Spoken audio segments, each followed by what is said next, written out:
Hello, Psych 303 class. I hope that you're doing really well. As you know, our topics and themes for our current week number 6 are the fields of clinical and counseling psychology. So I thought we would give you a brief introduction to the approach that you might want to take in terms of thinking about applying to doctoral programs in clinical and counseling psychology.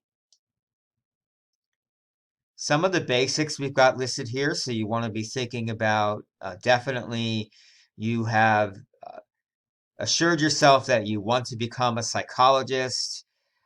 Number two here, kind of differentiating between the clinical and counseling fields. Are you more interested in the medical model or psychopathology, or are you thinking more person-centered help that you'd like to provide, which is going to be more the counseling route? Number three here, we talked about this already.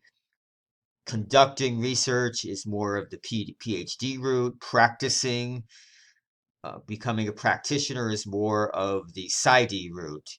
And number four here, we're going to briefly touch on right now is have you defined your research area or clinical area of interest?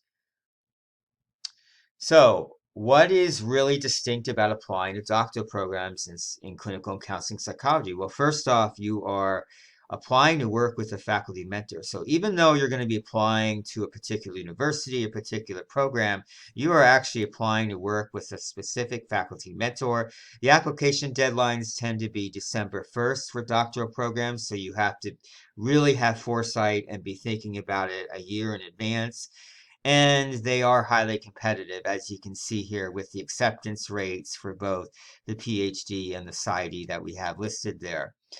So we have some strategies here to help you define your research area of interest, and they are first off through the classes that you've taken. What themes, constructs, and such have really jumped out at you that you're really interested in learning more about.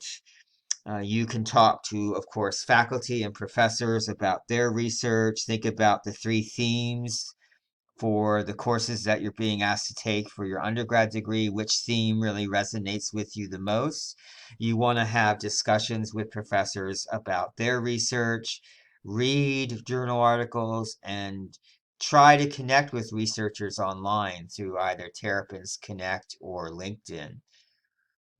If you're going more the PsyD route, where you want to say, first and foremost, be a practitioner, you need to still define your clinical specialty and what that might be. So, same approach pretty much with this, where you want to look back on the classes that you've taken and what have been some of the, as we mentioned here, behavioral principles or therapeutic approaches that jump out at you. You want to have conversations with licensed practicing psychologists, perhaps do an internship or two in the behavioral health or psychiatric rehabilitation field. And I would say also you want to become familiar with private practice and how a psychology clinic is managed and run. I want to introduce you to this wonderful resource here, the Insider's Guide to Graduate Programs in Clinical and Counseling Psychology. Highly recommend you check this out in the library. You can download it for free. There are appendixes in the back that you want to use, E and F, to find your research area of interest. Once you define that, you can look up your research area of interest and identify schools and programs where there are faculty also conducting research in that area.